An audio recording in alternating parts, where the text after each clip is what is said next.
Habang nag-study nga pala ako, meron nangyari kay Papa Tampi. Naipit. Ito nga pala, gumising na si Papa Tampi. Ito nga pala, pagkagising niya, biglang sumakit ang kanyang leg. Ito nga pala, kumain muna si Papa Tampi, baka nagugutom lang. Ito nga pala, mga kadun David, leg talaga ang masakit sa kanya. Ito nga pala, nagkaroon si Papa Tampi ng stiff knee. Ito nga pala, mga kadun David, nangyari din ba sa inyo to? Ito nga pala, pagkagising niya, masakit ba leg niyo? Ito nga pala, tamang study kami ni Tapo habang naliligo. Dahil nga pala, sobrang init ng panahon ngayon. Sa inyo ba, mga kadun David, mainit din ba sa inyo? Dahil nga pala, mga kadun David, sa amin ay 45 Celsius. Dito nga pala, mga kadun David, sa palagay niyo, pwede na ba magluto ng itlog sa kalsada? Dahil nga pala sobrang init. Dahil nga pala napapanood ko ganon. Ito nga pala bibili si Papa Tampi ng hollow block. Dahil nga pala meron bubuhin si Papa Tampi. Ito nga pala gagawa si Papa Tampi ng mini farm para nga pala yung kay Mama Tampi. Subalit wala siya makita. Ito nga pala sarado yon. Papa Tampi, Oh.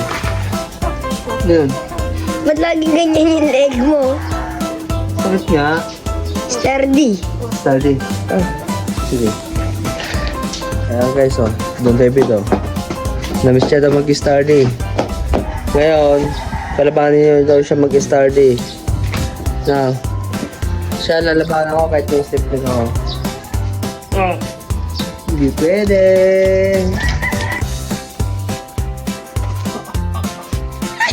Nahipit yung...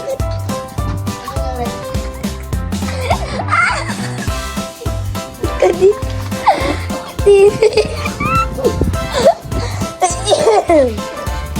Tapo!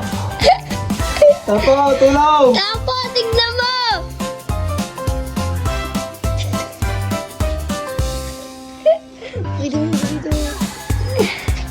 Tignan mo yung likod. Bet. Naipit. Naipit yung bet. Aray! Ang galing mo, tulong! Tagal mo din yan.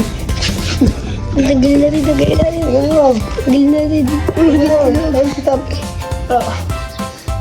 Ay, tagal mo. Aray! Hindi ka. Tagal. Hindi ka naman. Pag-iilahin. Gaganan yan. Tantagalin. Hindi ako gano'n. Gano'n ano eh.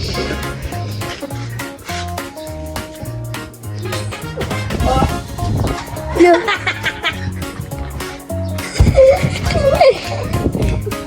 Siyempre mga katampi, joke lang yun. Isa prank. Kala ko bet. Tik ka na, naibit pa yung ano mo. Ay, joke lang siyempre. Sakit na pag nangyari yan guys.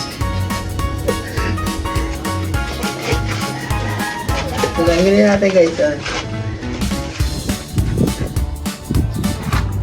Tapo. Yung egg. Laglag. Putol. Napalag natin si Tampo guys. Ano ba?